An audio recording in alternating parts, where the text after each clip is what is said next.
Cela fait 25 ans que Marc Dutroux est incarcéré à la prison de Nivelles dans un isolement strict. Il est détenu dans 9 mètres carrés, fait ses promenades seul et n'a aucun contact avec les autres détenus. Sur les réseaux sociaux, on peut voir des images de Dutroux en détention. Certains détenus ont des téléphones et postent les promenades de Marc Dutroux sur TikTok. Évidemment, voir un Dutroux qui s'amuse ravive la haine et agace franchement. Mais rappelons tout de même que la prison n'est ni l'hôtel, ni le Club Med, encore moins quand on est à l'isolement. Son avocat maître Bruno Daillet considère que Marc Dutroux est incarcéré dans des conditions inhumaines et qu'au-delà de 25 ans, on parle de condamnation à mort lente. Ce qui pour lui est le cas pour n'importe quel détenu mis à l'isolement pour lourde peine. N'oublions quand même pas que les experts psychiatres qualifient Dutroux de psychopathe et considèrent que les risques de récidive, encore aujourd'hui, sont trop élevés pour tenter une nouvelle libération. Julie Lejeune et Mélissa Rousseau ont 8 ans. Elles sont amies et ont l'habitude de jouer ensemble. Ce 24 juin 1995, elles sont chez Mélissa et ont l'autorisation de sa mère d'aller s'amuser sur le pont pendant 30 minutes. Ce jour-là, elles ne rentreront pas. Une camionnette s'arrêtera à leur hauteur et en moins de temps qu'il ne faut pour le dire, elles sont enlevées, direction Charleroi. Les parents alertent immédiatement la gendarmerie, mais l'inquiétude des familles Lejeune et Rousseau est prise à la légère. Pour les gendarmes, il s'agit certainement d'une simple fugue. Les parents des fillettes ne croient pas à cette théorie. Ils ont beau insister, les petites n'ont aucune raison de fuguer. Les gendarmes n'iront pas plus loin. Le soir même, les familles Lejeune et Rousseau contactent l'association Marc et Corinne, spécialisée dans la recherche d'enfants disparus. Ils prennent très au sérieux leur inquiétude. Dès le lendemain, un avis de recherche est publié dans les journaux et 25 000 affichettes sont placardées sur tous les murs, les vitrines des magasins et les pare-brises des voitures. Les gendarmes ne se mobilisent pas beaucoup. Les familles et leurs proches organisent des battues, révèlent des plaques d'immatriculation. En 2 jours, c'est tout le pays qui connaît les visages de Julie et Mélissa. L'enquête est confiée à Martine Doutreau, juge d'instruction liégeoise. Ses rapports avec les parents des disparus sont tendus et pour cause. Ils ressentent que leurs filles ne sont pas sa priorité et affirment que la juge se comporte comme si elles étaient déjà mortes. Sauf que Julie et Mélissa sont bien vivantes, détenues dans des conditions inhumaines où elles subissent chaque jour l'inimaginable. Au bout de plusieurs semaines, les gendarmes ont enfin une piste. Un homme aurait été aperçu près du pont de l'autoroute. Un portrait robot est réalisé, puis diffusé. Malheureusement, il ne donne rien. Pour les familles Lejeune et Rousseau, il est temps de se tourner vers l'opinion publique et de se faire entendre. Les relations entre la famille et la justice ne vont pas s'améliorer. Puisqu'ils travaillent avec les médias, ils n'auront jamais accès au dossier. Ils ne sauront pas non plus que la gendarmerie a déjà un suspect, Marc Dutroux. À ce stade, cela fait maintenant 3 mois que les filles ont été enlevées. Tout le monde pense qu'elles sont décédées. Mais les parents, eux, sont sûrs qu'elles sont en vie, cachées quelque part et maltraitées. Ils le sauront bien plus tard, mais ils avaient raison. Les filles, de leur côté, ne sont plus seules dans la maison de l'horreur à Charleroi. Elles ignorent que 2 adolescentes y sont également séquestrées depuis le mois d'août 1995, soit 2 mois après leur enlèvement. Anne Marshall et Eefje Lambrechts sont en vacances avec des amis. Anne a bientôt 18 ans et Eefje 19 ans. Avec 5 amis de leur groupe de théâtre, elles ont loué un bungalow au Marina Park de West End. Le soir du 22 août 1995, les 2 limbourgeoises prennent le tram pour assister à un spectacle d'hypnose. Elles montent sur scène et se font hypnotiser. Elles passent une très bonne soirée. La représentation se termine vers 23h30. Pour économiser de l'argent, elles décident de faire du stop sur la route menant à Middelkerk, à la sortie de la ville d'Ostende. C'est là qu'une Citroën CX grise les prend en charge. Le 23 août, à Ostende, les amis d'Anne et Eefje sont inquiets. Elles ne sont pas rentrées. Ils préviennent les parents qui signalent immédiatement la disparition de leur fille à la police de Hasselt. Le 9 août 1996, Laetitia Delay, 14 ans, est à la piscine de Bertry avec des amis, sa sœur et le copain de celle-ci. Laetitia a quitté le groupe avant tout le monde. Elle n'habite pas loin de la piscine, donc elle peut facilement rentrer chez elle à pied. C'est alors qu'une camionnette s'arrête à son niveau et que le conducteur lui demande des informations sur un événement dans la ville. Elle a répondu que c'était les 24 heures de mobilette. L'homme semble ne pas comprendre ce qu'elle dit. Elle s'approche alors pour répéter et ni une ni deux, elle est embarquée. Ne voyant pas rentrer leur fille, les parents de Laetitia préviennent la gendarmerie. Immédiatement, les enquêteurs privilégient l'hypothèse d'un enlèvement. Cette fois-ci, Tout va très vite. Dès le lendemain de la disparition de Laetitia, le dossier est confié au procureur Bourlet et au juge Conrot de Neufchâteau. Après plusieurs battues et des investigations de voisinage, les enquêteurs récoltent un témoignage qui sera décisif. C'est un jeune homme d'une vingtaine d'années qui explique se souvenir d'une camionnette blanche garée près du complexe sportif de Bertry avec un conducteur qui, selon lui, avait un drôle de comportement. Et là,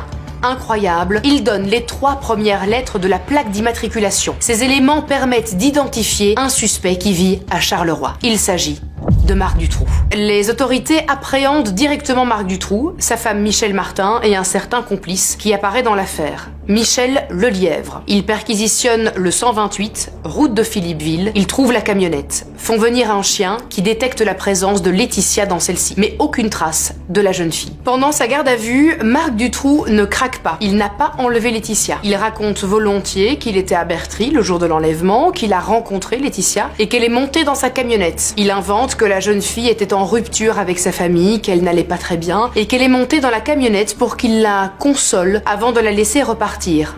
Mensonge, bien évidemment. Changement de stratégie, c'est vers ce fameux Michel Lelièvre que la police va se tourner, car Michel, lui, il a un point faible, c'est un toxicomane et il commence à être en manque. Et l'effet du manque, ça délie les langues. Michel Lelièvre avoue l'enlèvement de Laetitia et balance Marc Dutroux. Au pied du mur, Marc Dutroux avoue et ses aveux sont pour le moins surprenants. Je vais vous donner 2 filles.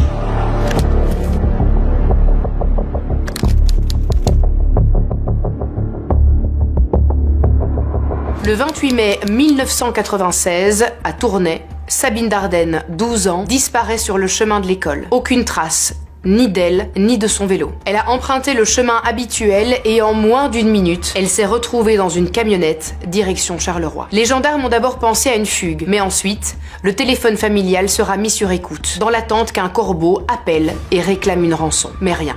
La presse titre les résultats de l'enquête. Sabine introuvable, battue à Rumilly. Un hélicoptère pour retrouver Sabine, recherche vaine. Des affichettes recouvrent les murs des villes du pays. Des battues sont organisées partout, sans relâche. On cherche Sabine pendant 80 jours. Sabine, séquestrée chez Marc Dutroux dans sa cage de 99 cm de large, 160 de hauteur et 2 mètres de long, écrit à ses parents, suppliant qu'ils viennent la chercher. Et comme aucune réponse n'arrive, elle se sent abandonnée et perd chaque jour un peu plus l'espoir de retrouver sa vie d'avant. Chaque jour, Marc Dutroux lui arrache ce qu'elle a d'innocence. Il détruit sa vie en passant par son corps d'enfant. Il la met sous emprise pour qu'elle transforme ses ignominies en banalité. Au 77e jour de captivité, Marc Dutroux lui ramène une copine, Laetitia Delay. Et c'est grâce à elle qu'elle va sortir de l'enfer.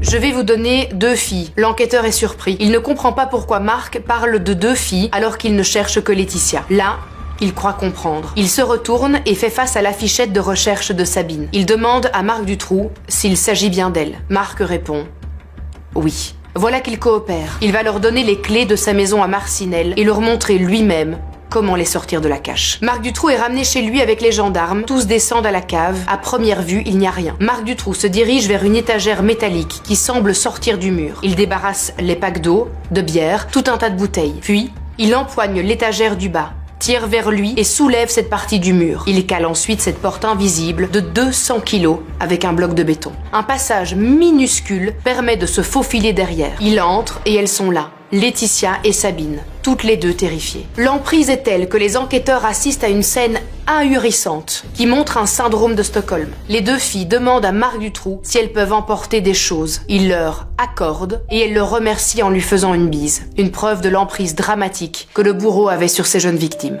Puis elles sortent très vite, agrippées aux gendarmes et sous les yeux de toute la Belgique, qui retenait alors encore son souffle. Sauf que l'affaire Dutroux ne s'arrête pas là.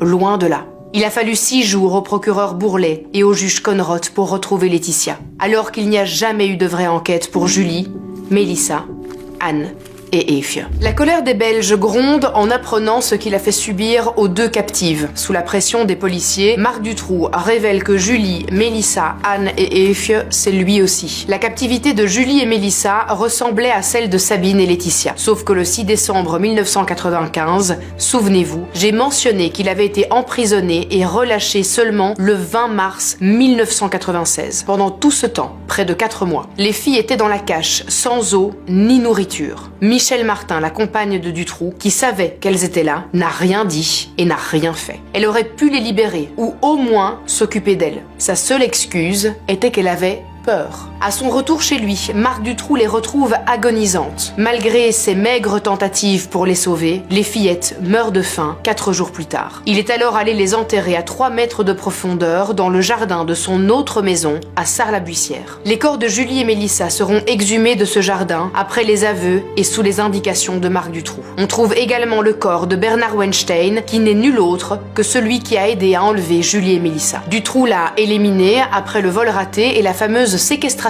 qui va lui coûter la prison et la mort des fillettes. Lors de son audition le 20 août 1996, Marc Dutroux explique car en plus des 4 captives, dans la maison de l'horreur résidaient Michel Martin et leurs 3 enfants. Il fallait faire en sorte que ceux-ci ne croisent jamais aucune fille. L'occasion de s'enfuir s'est présentée pour Anne et Effe. Ayant retrouvé ses vêtements, Effe aurait tenté de s'enfuir le 25 août 1995, soit 2 jours après son enlèvement. Mais Marc Dutroux l'a vue et l'a rattrapée. Alors les filles se retrouvent enchaînées au montant des lits superposés. Elles étaient détachées uniquement pour effectuer des tâches ménagères ordonnées par Marc Dutroux. L'accusé confirmera également avoir abusé d'elle. Michel Lelièvre confirme également puisqu'il a été témoin de plusieurs choses concernant ses filles. Au bout d'environ 14 jours de captivité, Marc Dutroux, dépassé par ses otages à gérer, décide de se débarrasser d'Anne et Effe. Il les amènera à son ami Bernard Weinstein, à qui elles étaient réservées, selon ses dires. Marc Dutroux aurait dit à Anne et Effe qu'il allait les ramener chez leurs parents car ils auraient payé la rançon. Les filles auraient pris les drogues d'elles-mêmes et se seraient laissées guider. Il les a conduits au 63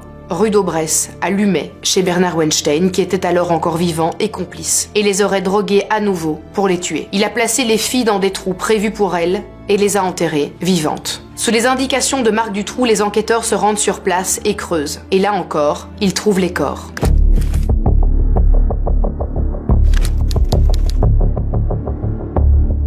Cette affaire et son dénouement laissent tout le pays en état de choc et de colère. Une colère tournée vers Marc Dutroux bien sûr, mais également contre la justice. Le 22 août 1996, à Liège, la télévision organise les funérailles de Julie et Mélissa, qui sont retransmises en direct. Les Belges se recueillent derrière les parents des fillettes. Le temps est suspendu pendant 1 minute de silence. La Belgique en apprend plus sur Marc Dutroux, et notamment sur son passé criminel. Parmi les victimes des années 1980, il y a Céline, la plus âgée. Elle avait 19 ans. La plus jeune s'appelle Laurence, elle a 11 ans au moment des faits. Sur le banc des accusés, Marc Dutroux, Michel Martin, Michel Lelièvre et Marc Dutroux rejettent volontiers la faute sur feu Bernard Weinstein, sur sa femme, sur Lelièvre ou sur Newell. C'est tout le monde sauf lui. Lui, il n'y est pour rien, il n'a rien fait, rien commandité, tué personne. Il n'est qu'un simple petit maillon dans la chaîne d'un grand réseau.